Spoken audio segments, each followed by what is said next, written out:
今天要分享开关，开灯、关灯，控制它的就叫开关。开关，我们没有像英文里面用别的单词，就用开关表示名词啦。这样是不是很容易理解呢？开车是说驾驶车辆，停车没有关车，开车、停车，发动、驾驶、操纵就可以用开，比如开飞机、开火车、开车。开枪也是这个用法，他比出这个手势，指着我开枪，比出这个手势，指着我开枪。但是有开火、熄火，我们还有开火、熄火。做饭的时候就要开火，把火关了呢，叫熄火。开火、熄火。车如果熄火了，它可能是坏了。车如果熄火了，它可能是坏了。车突然熄火了，比较规律的词有这些：开门、关门、开窗、关窗，这些常用词的搭配啊，列出来单独记忆就好了。有规律的，有不规律的。好，开的第二个用法呢是打通，一条路之前没有通，现在能走了，就叫开路。开路，它还有引申的用法，比如我们一起去爬山，你走在前面就说好，我来开路，或者我在前面开路吧。我在前面开路是说我在前面带路，比如那种户外很难走的路，就可以说他在前面开路，我们跟着走吧，准没错。他在前面开路，他是有经验的，他来开路。开路。第三个用法是展开的意思，比如之前有两个东西合在一起的，本来连接的东西它展开了，像桃花开了，鞋带儿开了，不要提醒别人你拉链开了，把绳子解开，这两块木板没有粘好，又开了，这两块木板没有粘好，又开了，木板。这些词里的开都是展开的意思，你理解了吗？好，我们来看第四个用法，辞退员工在口语里面也会说开了，把那两个从不加班的人开了吧，他被公司开了，但是没有拿到赔偿，被公司开了。他说快点把我开了，我一天也不想干了，快点把我开了吧，我一天也不想干了。第五个用法，开办，比如他家里是开超市的，他开了家公司，业务还没有跑起来，跑在口语里面可以做开展这个意思来理解，业务还没有跑起来，开公司、开诊所、开药房、开医院，这些呀都需要很多专业的资质。开诊所、开药房、开医院，我伯父以前开了很多工厂，楼下新开了家咖啡店，还新开了家川菜馆，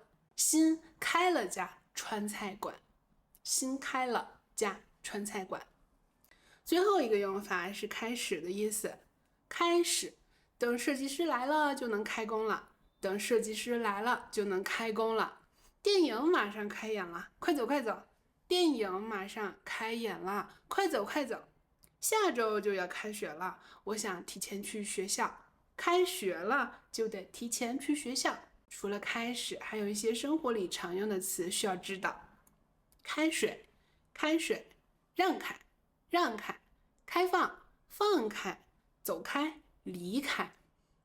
插上电就可以烧开水，开水太烫了，已经开了，可以煮面了。水已经开了，可以煮面了。开了就说它已经沸腾了，达到沸点了。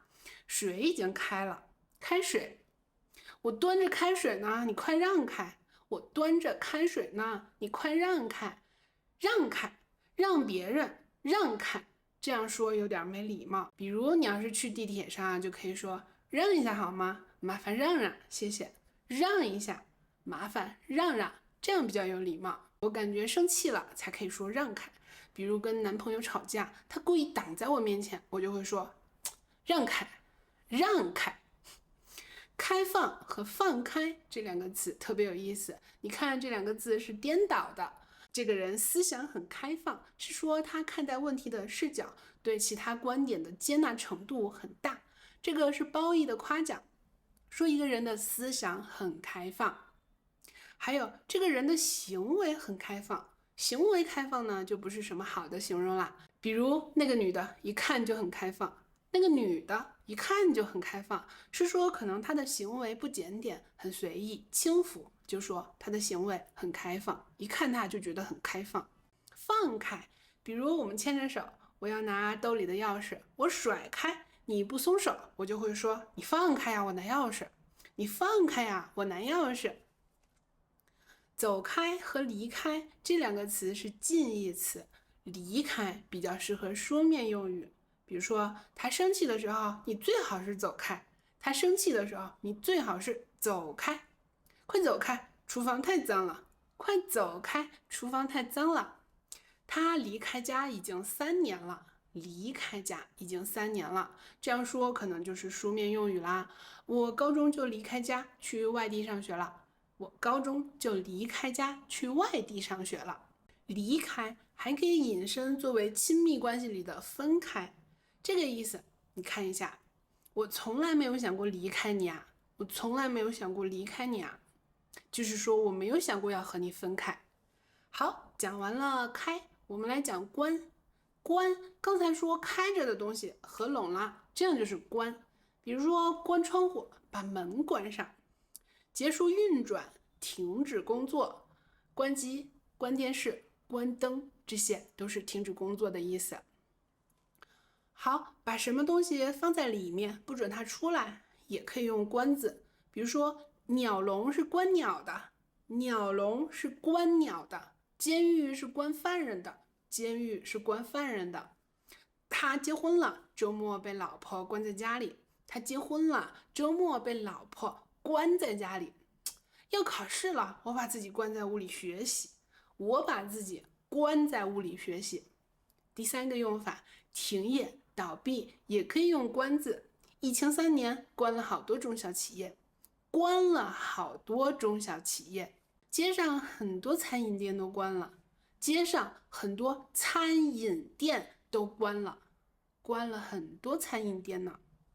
第4个用法，重要的转折点，比如说人生里会遇到很多难关，咬咬牙就能挺过去。人生中有很多难关。还有比如我在玩游戏，这一关我打不过去，你帮我一下可以吗？这一关我打不过去。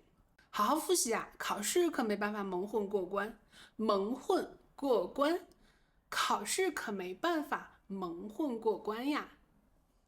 关字在生活里还有这些词：关键、关系、关心、关爱、关注。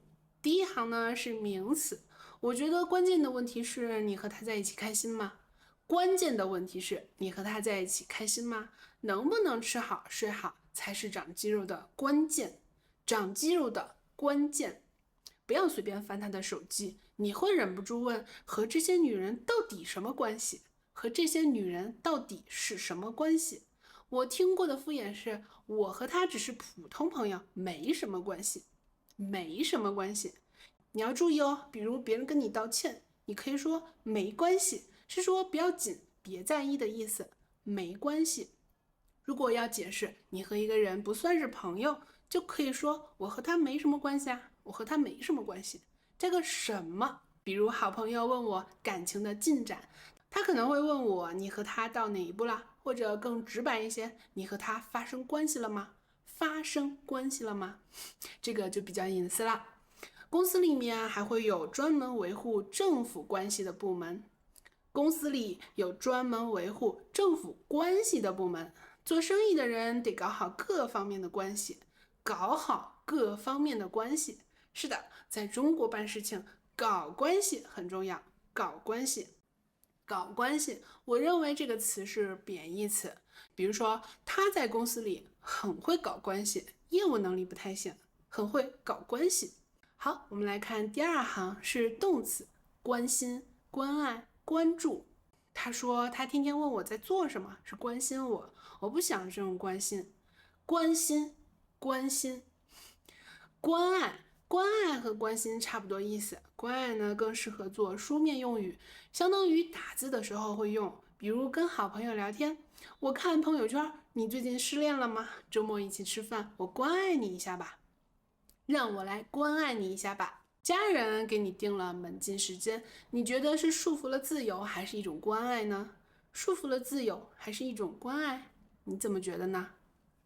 束缚了自由，还是一种关爱呢？关爱。健身房的教练关注你是正常的，他想卖课呀。关注你是正常的，因为他想卖课。我带小狗出去遛弯，它总被陌生的小姐姐关注，被陌生的小姐姐关注。